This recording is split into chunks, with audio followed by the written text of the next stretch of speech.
What up, guys? It's Charles, and I am here with my good friend Mikhail. What's up? All right, so we are in Palm Desert right now. Palm Desert, it's like close to Palm Springs. Yeah. Super beautiful, so blessed. Yeah. Feels so good to be here, right? It feels amazing to be here. Yeah, so today's topic is about do what you love and get paid for it.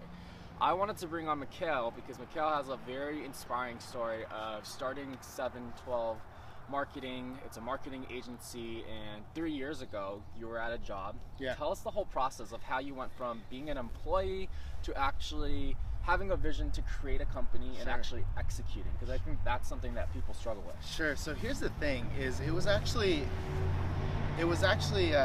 somewhat forced. But I was working at a company, a local SEO Okay. agency, and they just weren't doing work for their customers. Okay. We would charge them monthly, and they weren't doing anything. And after Wait, what is it called? Can we disclose? I probably should know, and you'll find out why. Yeah. And the reason that, and finally I got fed up with the fact that they weren't doing anything, because that's not how I live. No matter how much money I was making, it was the first salary job I'd ever had. Uh-huh.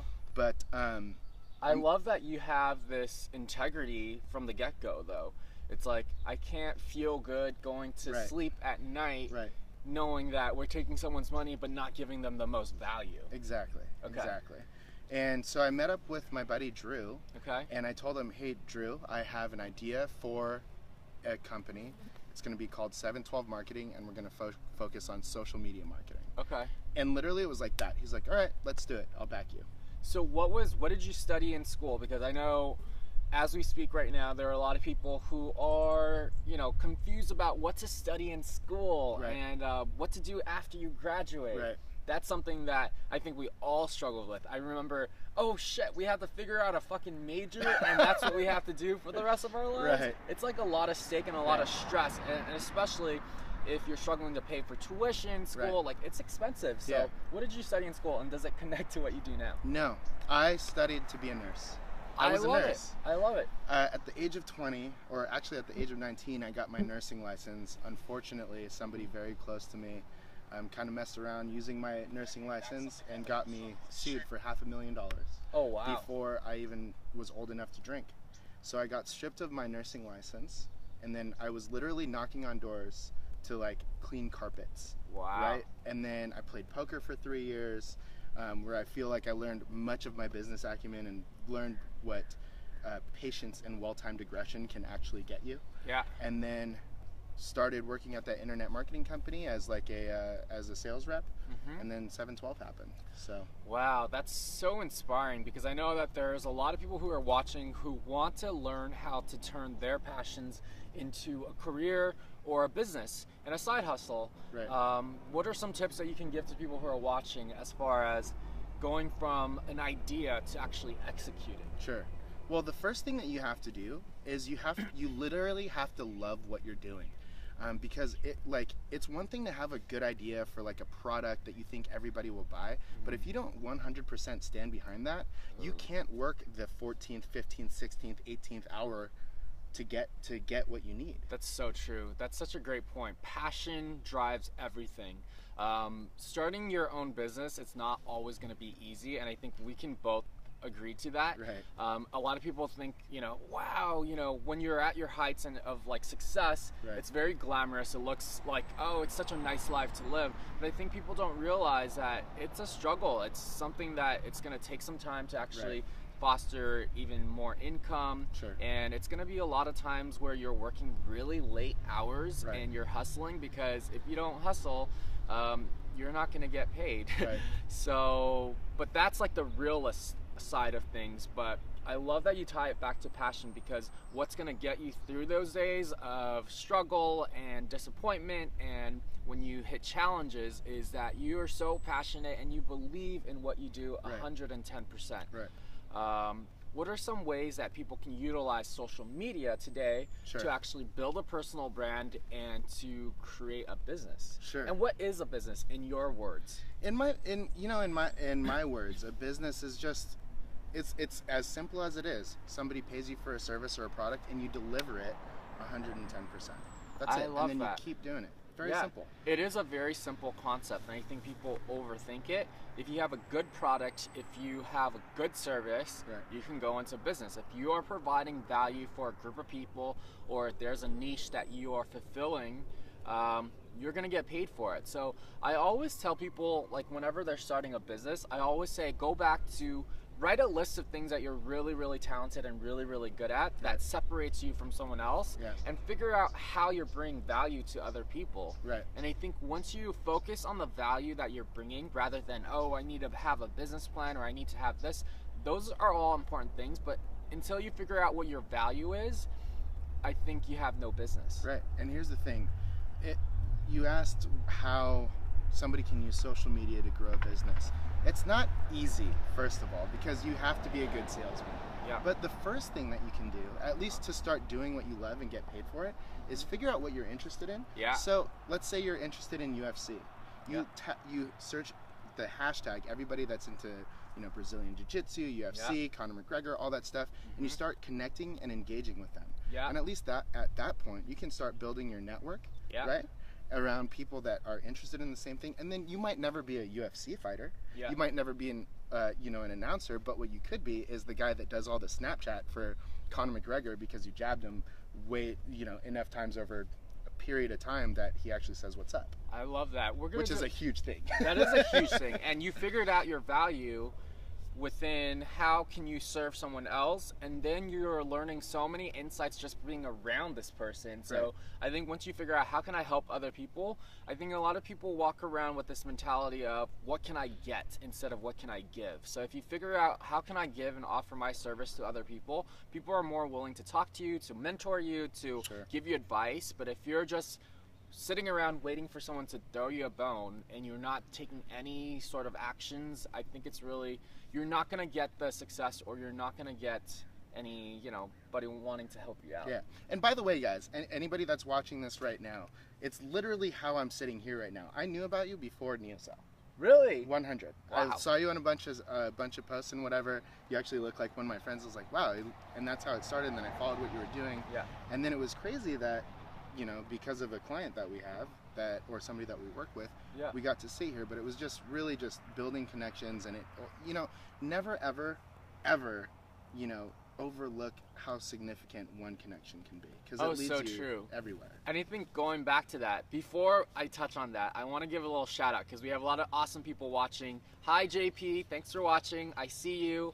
Alexander Clay, hello. Lisa Smith is watching. Frank is watching. Zachary is watching. I love that you guys are all watching. Lisa, make sure you guys comment below. Let us know where you guys are watching from. So I'm watching you guys this feed. If you guys have any questions, let us know. If you're just tuning in, I'm here with Mikhail. He is the co-founder of 712 Marketing. And we're talking about how to do what you love. How do you do what you're passionate about? And what Mikhail just talked about that is really, really important is relationships. Relationships is what makes the world go around. You cannot do anything by yourself. Don't try to figure out everything by yourself. You need to build a team. You need to build a team of people who share your vision, who share your values, and that's how you actually grow and create momentum. I think when I first started out, I thought I could do everything, and I was running around, and I'm sure we all been in the same places, because yes, in the beginning you're gonna have to do some of that. You gotta utilize your resources and try to okay, how do I figure it out? But as you're growing, you have to start gaining trust in people and relationships, and saying, you know what, I trust your vision, I trust your integrity, I'm gonna give you this task and give you responsibility, because people take ownership. 100. What are your thoughts?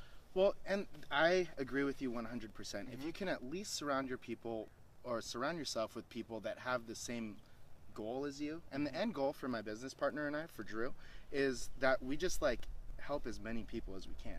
I don't actually care about Facebook's new algorithm. I know everything about it, but what I care about is making sure that we deliver on what we promised, and creating an environment for the people that we work with that they're happy to come to work. Do you guys have any questions regarding building a business based around your passions? Do you guys have any questions? Katrina is watching. Hi Katrina. Martin is watching from New York City. And also Amanda is watching. Hi you guys. I love seeing that you guys are watching. This is so awesome. Vishnu is also watching, and he asked, how can I make money? So what's another way, what would you say to that, Mikhail? That's the question. Again, you got to figure out what you're good at. So if you're a photographer, use Instagram and show off all your work. Create a website or a portfolio for yourself. Click up there. I mean, I hate to say this, but it's really simple. You just have to start doing it. Yeah. You have to put out the content that people like. If your photos are good, you know what I mean? People are going to want to buy them or hire you to be their photographer. You know what I mean? Or just create, if you're an accountant, start creating content on like what a revolving interest rate is on a credit card, because I have no idea what that is. Yeah. You know what I mean? Create that type of content, and then people are going to want to consult with you and maybe hire you as a consultant or something like that, and push it on Facebook, Instagram, Snapchat, Twitter, whatever else. And I think one other thing, great points, Mikhail, is that if you're talented at something, get even better. Just because talent is not going to get you, it'll get you into the door and it'll get you noticed. But what's going to keep you going is if you're honing your craft. If you're good as interior design, if you're good as a chef, if you're good at social media, always constantly learning and putting yourself in the student chair. I feel like I'm such a novice, like I don't know anything. Like I feel like I'm still learning. I feel like you're the same. Yeah. We're just humbled by like people in our industry. We're constantly learning. We're always growing. I think that's important, not staying stagnant, just like, oh, I think I'm good at art. I'm just gonna keep doing the same thing. Because if you keep doing the same thing, you're just gonna get the same results. Yeah. So change it up. I am constantly reading. Speaking of reading, what are some books that you can recommend to other people, you know, that you really like? Crush It by Gary Vaynerchuk and Ask Gary Vee by Gary Vaynerchuk. Yes, we love Gary Vaynerchuk. So if you don't know who Gary Vaynerchuk, he's an awesome entrepreneur. We'll leave links below, but he's, to say the least, he's pretty amazing. He provides a lot of value, and he's killing it, crushing it. Cool. I think what I would say is one of my favorites is that comes to the top of my head is Think and Grow Rich by Napoleon Hill. That's all about the mindset. I think a lot of people think, you know, starting a business, all of that, they don't really keep in mind that your mind is basically how you navigate through this life. We have so many millions of thoughts every single day. How can we hone these thoughts to actually support our visions for growth? Because we have subconscious minds, we have negative self-talk, we're all human. Right. How do you navigate through that and condition ourselves with positive energy, positive visions, and break through any like blockages that might hold us back? Right.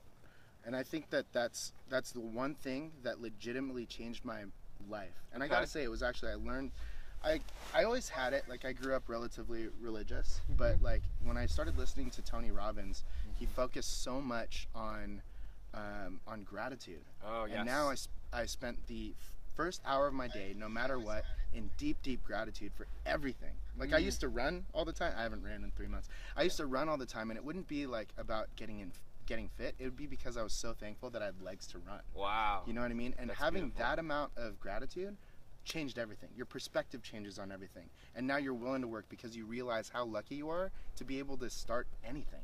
Yeah. You know? That's so beautiful. And that's something that I really treasure, health and wellness. And I was telling Mikhail, we're going to get him, you know, 2017 is coming around. And I was, you know, I've been going for a run, and Mikhail's like, yo, like, I wish I could do it. I was like, yes, you can. And I think tying that back to your passion or whatever you love to do, whether it's your business or your passion project, your health is your well-being. If you don't have this vehicle right here that you were speaking about, how healthy we have joints, knees, all these things, we can't navigate through this world. So with a healthy body allows us to do what we love best in our full capacity. And you're going to show up on those days when maybe someone else is sick in your field, and you're going to get that opportunity. So it's going to support you, and it's going to basically bring you out to this world. Just like your body is like a car, like a vehicle. You give it the best fuel. Fuel, not just in food, but your mental thoughts and your environment. You get to choose who you surround yourself with. So speaking of that, Mikhail, can you talk a little bit about how does your environment dictate your future? Well, the environment is more than one thing for me personally, but definitely you want to set yourself up for success. And the number one way to do that is set up, like, I gotta say, kind of cheerleaders rooting you on around you. When you start pushing your own content, it filters people out very, very quickly, because some of them might not share your content or give you a like or anything like that.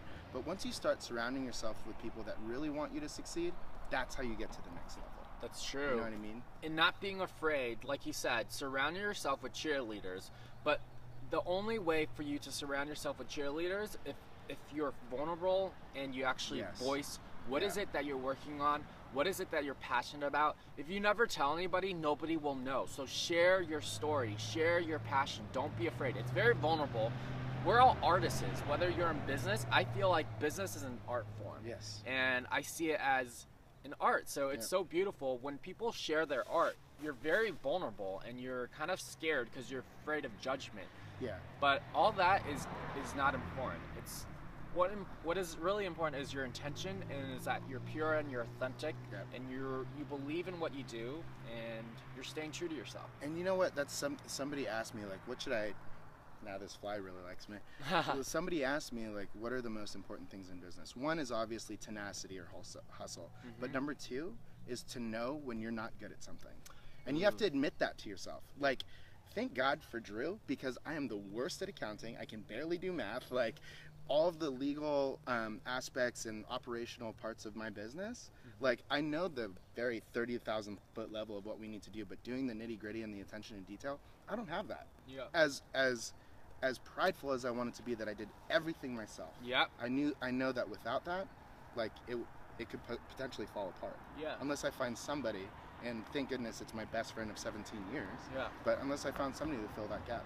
I love that. It's knowing what your weaknesses are and letting go of your ego, and it's like allowing people to step in who can fill those needs. And when you're building a team, that's what you're really looking for. It's like, what am I lacking that I really need help and support around?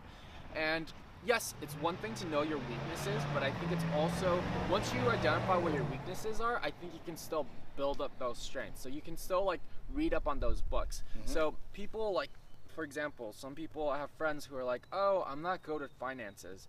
And I'm like, okay, so what are you spending all your energy on? Are you reading a book on finance? Are you trying to learn? Right. Because if you just say, I'm not good at it and I'm not going to attempt to learn about it, you're never going to be good at it. So really, just as much time you spend at the gym, navigate some time to actually spend and invest on things that you're not good at. Or just as much time as you spend watching reruns of Family Guy. Yes.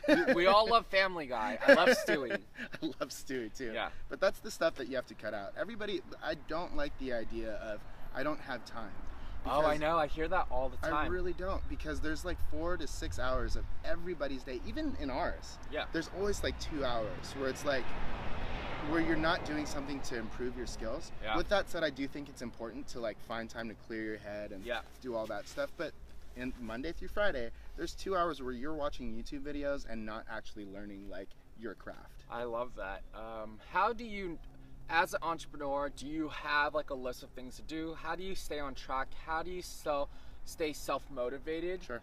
Because, you know, if you're used to going to an employee and always constantly working and knowing, like, these are your goals, like, how do you navigate and stay as productive as possible working for yourself?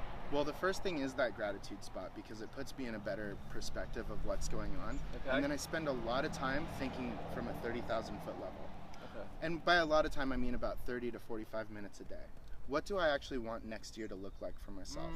You know what I mean? And then after that, it's like, what's 1, 2, 3 things I can do today that maps toward that end goal? Okay. And that's how I stay motivated in it. I love it. And we just got gifted this gift that I've been using for a while. It's called a 5-minute journal. Writing things down. Write your goals down. There's going to be moments of times that you're more inspired than other times. Write those goals down. You can dream bigger. You feel like you're so close to it. Write those things down. And also, I don't know if I showed you, Mikhail, I have a vision board. So my phone desktop is my vision board. That's a great idea. Yeah, so it's a digital vision board that I see every single day. I spend so much time on my phone that I thought, why not just put it right here? Yeah. So that's something you guys can do for yourself. Idea. Yeah, it's so exciting, and 2017 is right around the corner. So I think something that we want you guys to think about is, what is that one thing that you've been wanting to try, whether it's a hobby or a passion or a business? Yeah, and how can I take steps to get there? And by the way, it doesn't have to be your business. It doesn't. It can be, I want to spend more time with my kids and get to know my son. Yeah. You know what I mean? So it's like, okay, instead of coming home and slamming 3 beers, why don't I actually figure out what he's doing on Snapchat all day? Yeah. Why don't I ask him what girl he has a crush on? Yeah. That's it. Yeah. Communication. Life is short. Make sure you use your time wisely. I hope this brought so much value to you guys. If you guys want to see more, we will make more videos for you guys. This is Mikhail from 712 Marketing, and I am Thank super you so excited. much. Yeah, this is dude. awesome. Yes. So awesome. See you guys soon. Bye. Cheers.